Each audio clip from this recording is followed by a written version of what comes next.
It's time for a look at some of the new films hitting screens this weekend, in theaters or streaming. We're joined live by Richard Crouse. Richard, happy Friday. Great to see you as always. Let's start with a prequel of sorts, Lightyear. Yeah, this is kind of an origin story of Buzz Lightyear from the Toy Story movies. But what they're saying, and this is kind of a cool way to set it up, what they're saying is that Andy, the little boy in the Toy Story movies, went to see this movie years ago, like many of us, for instance, went to see Star Wars and then immediately went out and bought lightsabers. That's what happened with Andy. He saw this movie, a story about Buzz Lightyear, a space ranger trapped in outer space trying desperately to get home, and fell in love with the character and then bought the toy that we start to see in the Toy Story movies. So this is the movie that inspired the merchandise that inspired the movie that inspired even more merchandise. But it's really good. It's a Pixar film.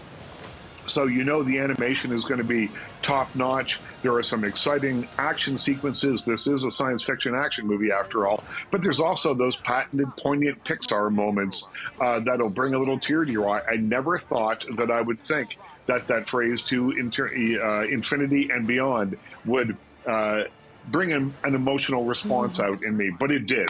So it's called Lightyear. I gave it 4 to 5 stars, and it's in theaters right now. Yeah, well, you liked it then. And I love Buzz Lightyear. I have the merchandise from when I was younger. Okay, so it's a bit of nostalgia. Okay, so next up, the psychological thriller Spiderhead.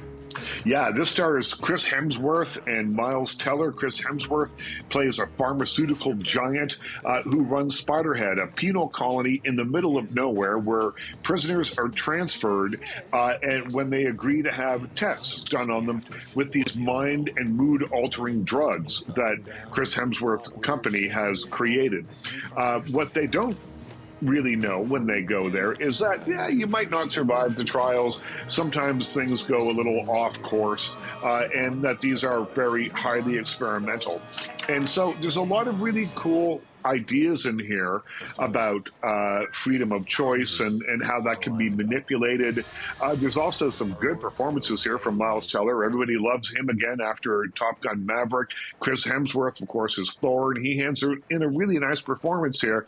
It's quite funny. It's quite charming, but underneath that humor and the charm is a much more sinister motivation that he has. So all that's pretty good until you get to the last 10 minutes. And the last 10 minutes of this movie, it turns into an action movie, and not a very good one. And it just left me cold. So I gave Spiderhead 3 out of 5 stars. I would have given it more if I had left the theater 10 minutes before the movie ended. It sounds but it's like on three's Netflix generous. this week. Okay, so that's on Netflix. Let's talk about this one. Netflix. Not the Phantom of the Opera, the Phantom of the Open. This is a tennis film. Well, no, it's a golf. British golf Open. movie. Sorry about that. Wrong sport. There we go. And it's based on a true story. A guy called Morris Flitcroft, who worked in the dockyards like his father and grandfather before him until he was made redundant, and he needed to find a new way to make money.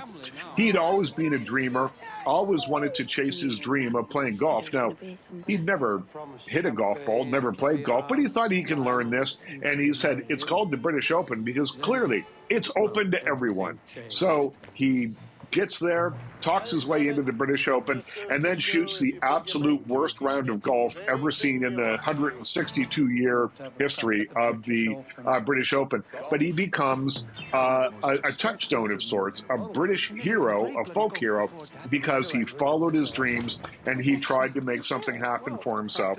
There's way more to the story than that, but I don't want to give anything away. 3.5 out of 5 stars. Mark Rylance is brilliant. As always, as the main character. And this one's a lot of fun. The Phantom of the Open, and it's playing in theaters right now. Okay, and last one here, Richard. Brian and Charles. This is a comedy.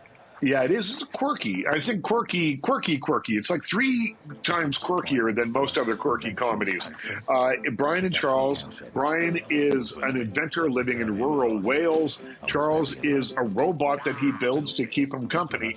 But as the robot becomes more and more aware of things, he has a desire to see the world and get out of this little village that they live in. But meanwhile, there are some bad people in the village that wish to do harm to him. So It's an offbeat little story, but I really liked it. I thought it was quite charming and quite funny. The humor is absurdist. If you don't like silly, absurdist humor, you might not take much away from this, but it's so sweet that it succeeds. So I gave it 3 out of 5 stars, and it's in theaters right now. Okay, everyone can use a laugh. Thanks so much, Richard.